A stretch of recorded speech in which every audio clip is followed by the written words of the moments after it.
Over 3 minutes of opening credits. And while they aren't exactly the do-nothing-for-nobody kind of credits, that's a long time for opening credits in a movie that barely clips 90 minutes. Also, having to watch footage purposely constructed for 3D viewing in 2D.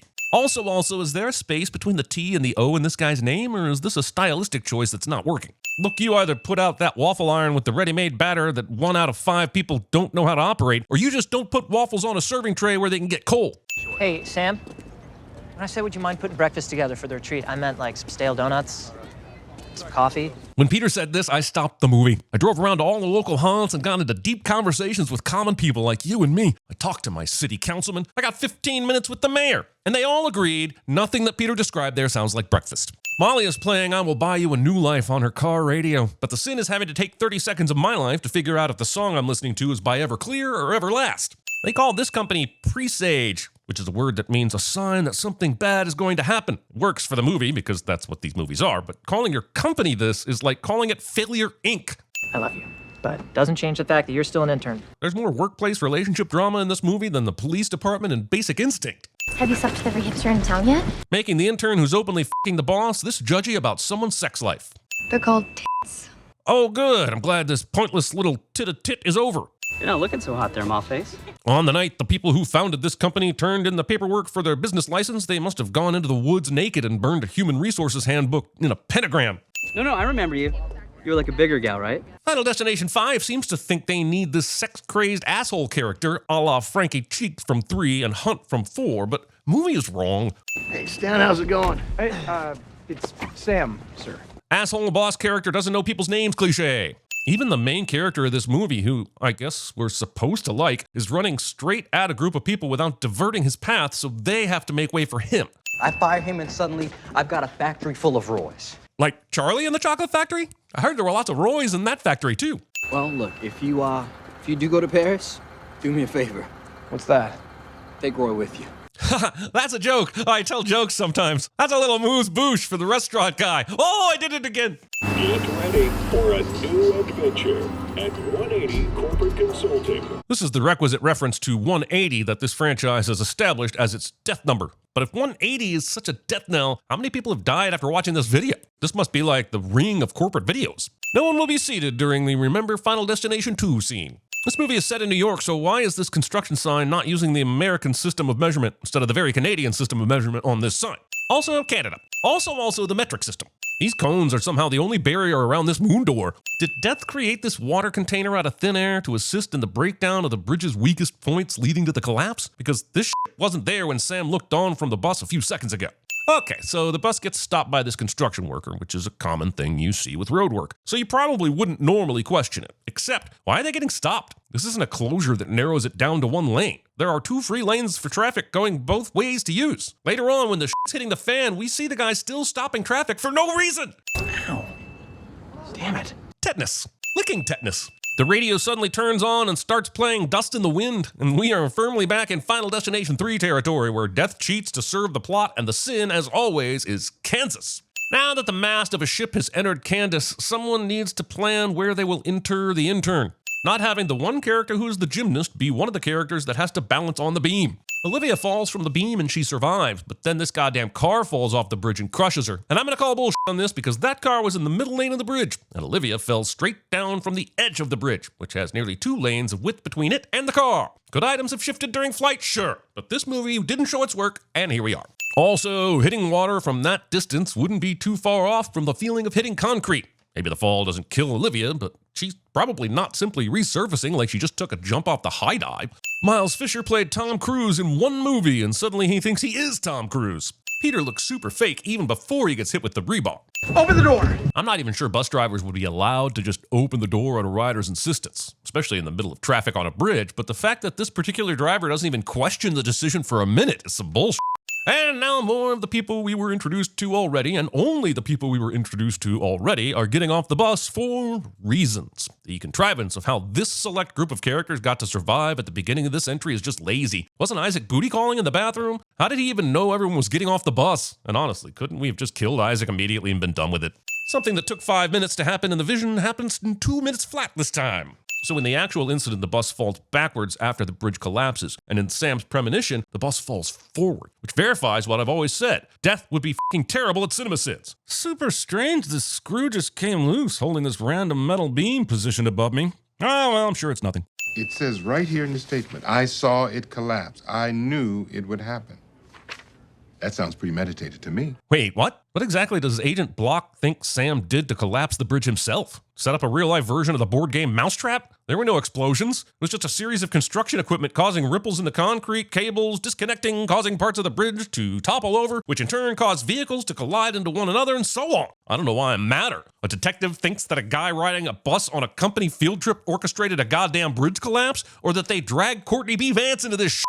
You must have been pissed, right? Getting dumped like that. So now Agent Block not only thinks that Sam is an engineering genius who can create and predict a complicated system of structural damage and human errors to make a bridge collapse, killing hundreds, but he also thinks he concocted all of this only after his girlfriend had dumped him earlier that morning? I know police officers are supposed to be stupid in horror movies, but goddamn, this movie's authority figures make the Crystal Lake Police Force look highbrow. I'm just trying to get all the pieces of the puzzle together before I start moving them around, making them fit. Well, an investigation into how the bridge collapsed seems like the first part of the puzzle. Asking experts how it could be done. Figuring out Sam's whereabouts leading up to the bridge collapse would also be key, since there's no way he did this from the bus. I'm not saying it's wrong to question him, but the line of questioning is irksome. Maybe this is the way it would be in real life, so if I'm wrong, I'll just in real life too. You're chalking up the high winds and structural damage from the road construction. God damn it, dude. If you could have come in 2 minutes earlier, we could have been saved from the nonsensical questioning. I have a feeling we'll be seeing each other again. Call it a hunch.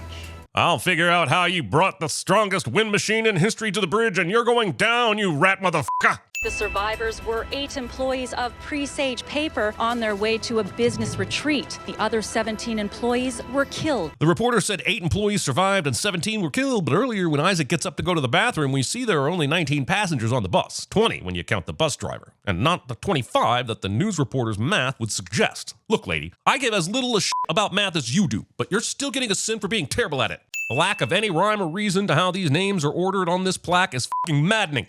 I find it weird that the memorial service takes place at a cemetery. This isn't the funeral, right? They aren't all getting buried in the same place together with their coworkers, right? Why wouldn't they do the memorial at the company?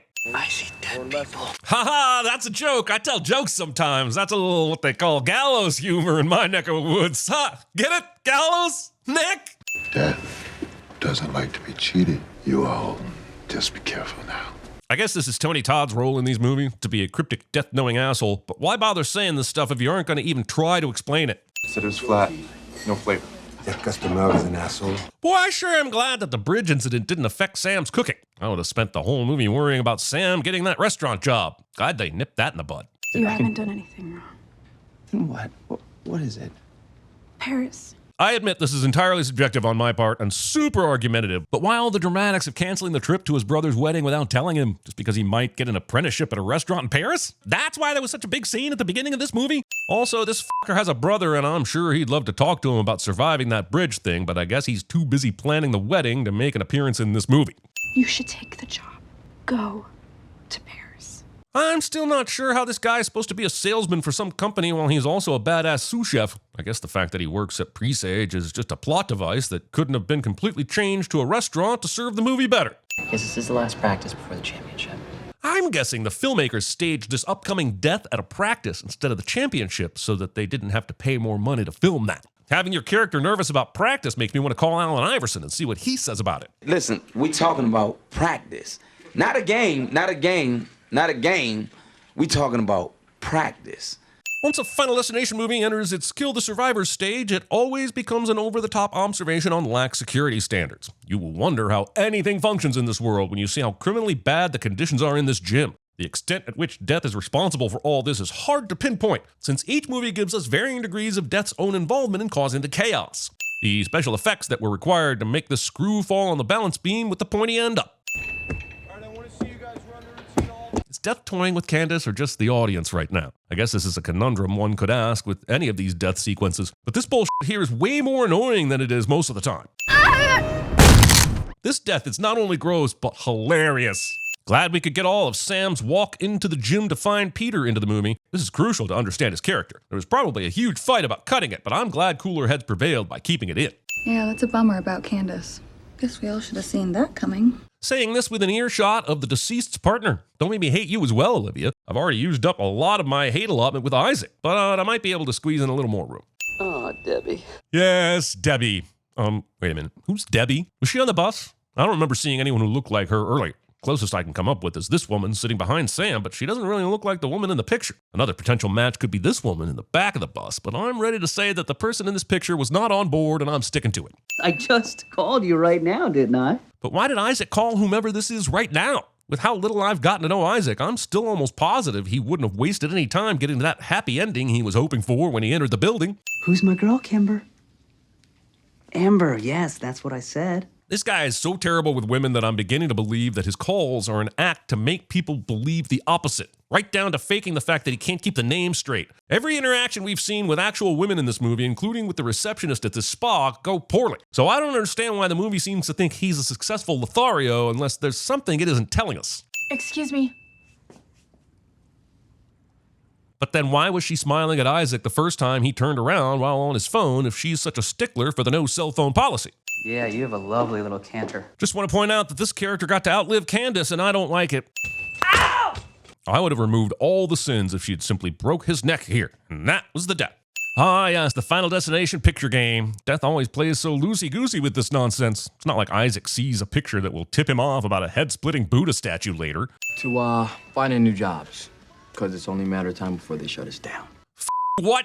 Why would a corporation shut down a branch just because they had a huge bus accident? Wouldn't they be replacing people as soon as possible? She dies doing something that she's done almost every day for the last 15 years of her life. I mean, I guess that sounds weird until you think about it for 2 seconds and realize that cigarette smokers, alcoholics, race car drivers, and crocodile hunters could all say the same thing. Agent Block, this is Dennis. Yeah, Peter just freaked out about something. I don't know what. Why does Agent Block have Dennis, of all people, being his eyes and ears on the Lucky Eight? I still don't understand what exactly Agent Block thinks any of them could possibly have done to cause any of this. And Dennis is one of the Lucky Eight, so what if he's the one behind it? I love Courtney B. Vance as much as the next guy, but they gave him the most idiotic law enforcement agent character to play. The role makes more sense for someone like David Koechner. Let's do this. 2 billion people can't be Wong. Isaac didn't die before delivering this pun. I'm also going to send it for him not dying immediately after. Okay, once again, Chinese lady, I don't have a clue what you're saying. 30 minutes. We've already covered that she understands English and can speak English, so why was she still talking Chinese to him about the one thing she actually needed him to understand and do? Fire! I don't understand why Isaac can't just get up and run out of the room when he sees this fire. It's not like the acupuncture needles are keeping him fastened to the table. And lucky for Death, no one was near Isaac's room that could hear his screams and help him. Did Death somehow make that happen too?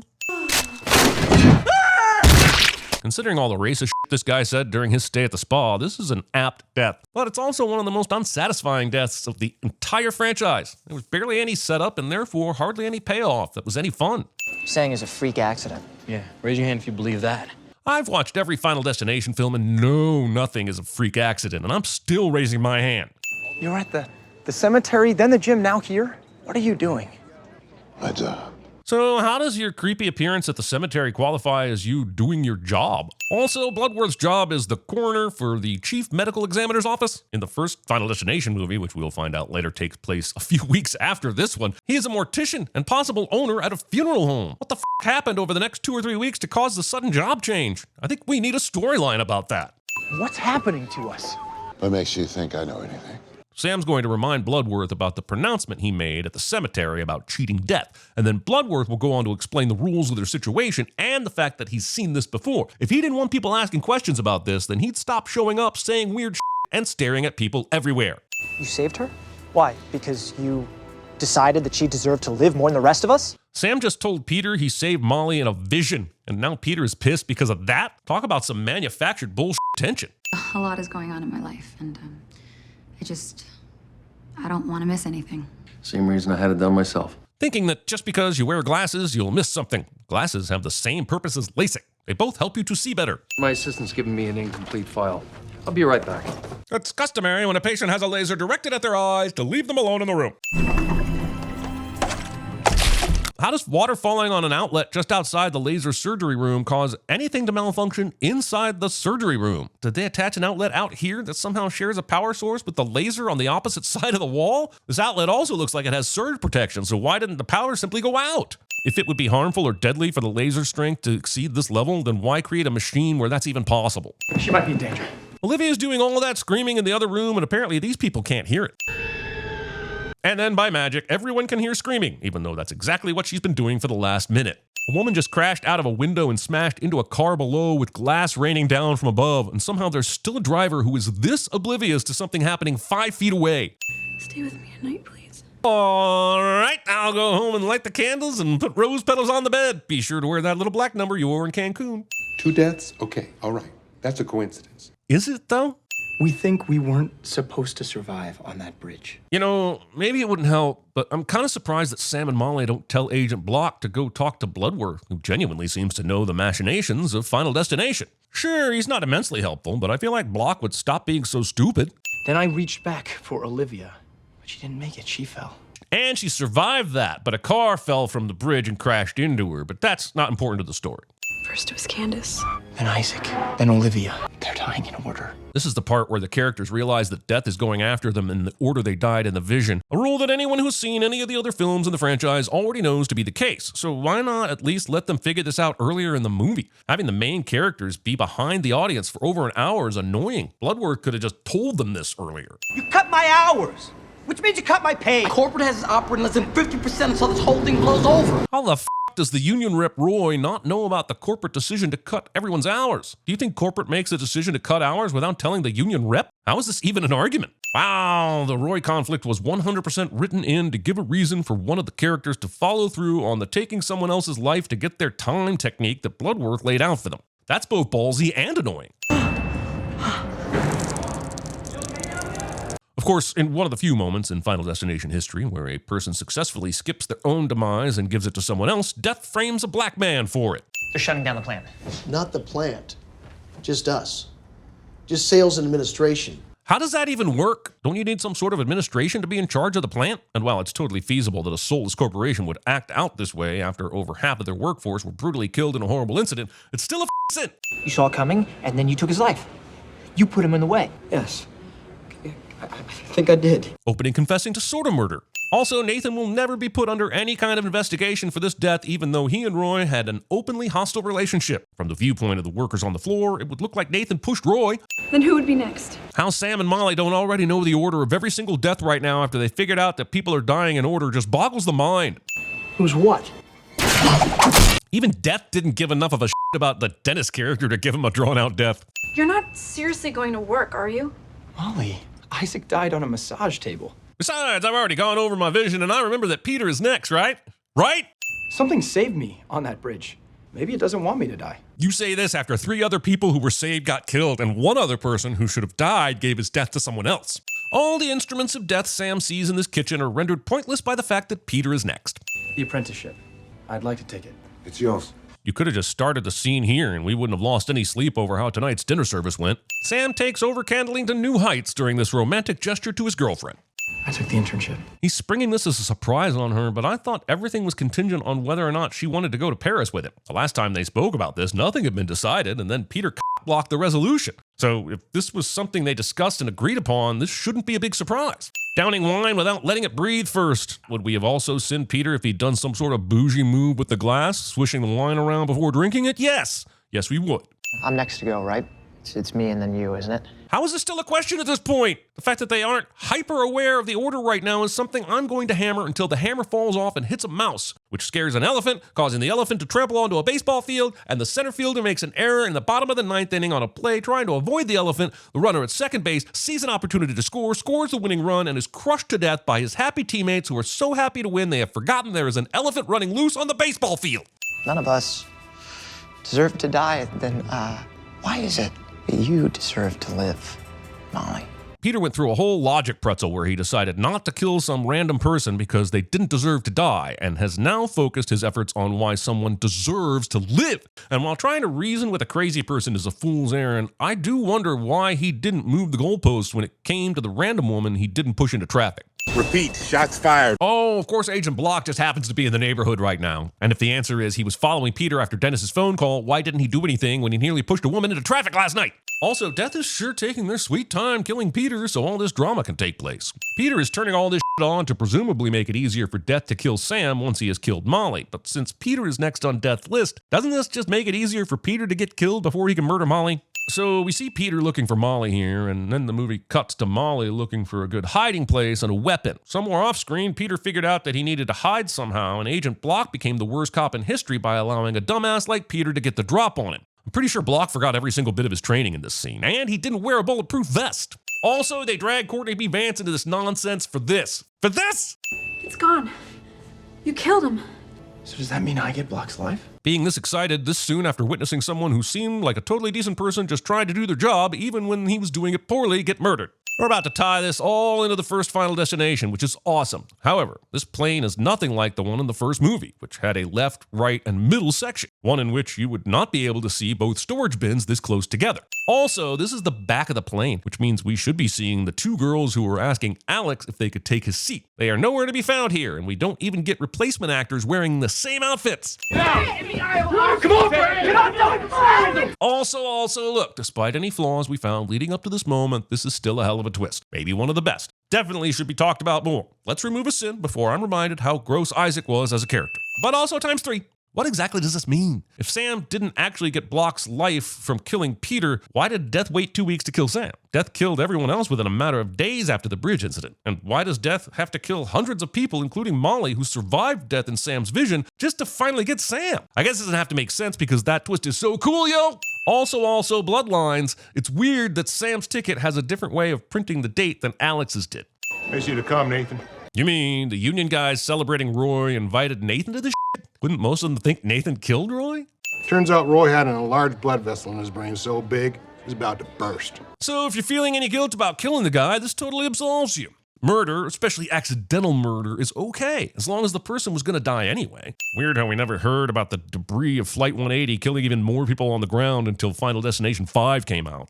We will now get a long compilation of all the craziest deaths in the franchise, because the creators clearly think that is all the audience comes for to these movies, and is completely leaving out the section of the fan base that comes for all the sweet, tender moments. Yeah, I can't finish that thought process with a straight face. We're all sick deep down inside, 100 sins.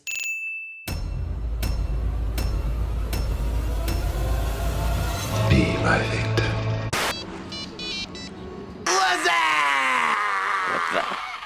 You may think I'm crazy, but I'll bet that magma displacement was actually some new Russian sub, and it's headed for the Iceland coast. Champ here. I'm all about having fun. You know, get a couple of cocktails in me, start a fire in someone's kitchen, maybe go to SeaWorld, take my pants off. I was just nowhere near your neighborhood. Here we go, Candace. Stay loose. Become vengeance. Become wrath. I'm just trying to clarify, though, that this professional experience ends, happy. And I just, threw up in my mouth a little bit.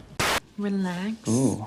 And someone will be in to service you soon. Big Jim Slade. It's a squeaker, Mr. M. I've got Tracy by a vote. Just one vote. It's just that I've seen this before. You've seen what? It was me. It was me all along. I've been dragging you through time like an anchor. And now it's time to cut you loose. 2 deaths? That's 2 in a row. We win 1 tomorrow. That's called a winning streak. No, Dennis. Listen, it's going to happen to us too if we don't do something about it. Yeah, I understand. And I'm Dennis Quaid, and Dennis Quaid has seen some shit.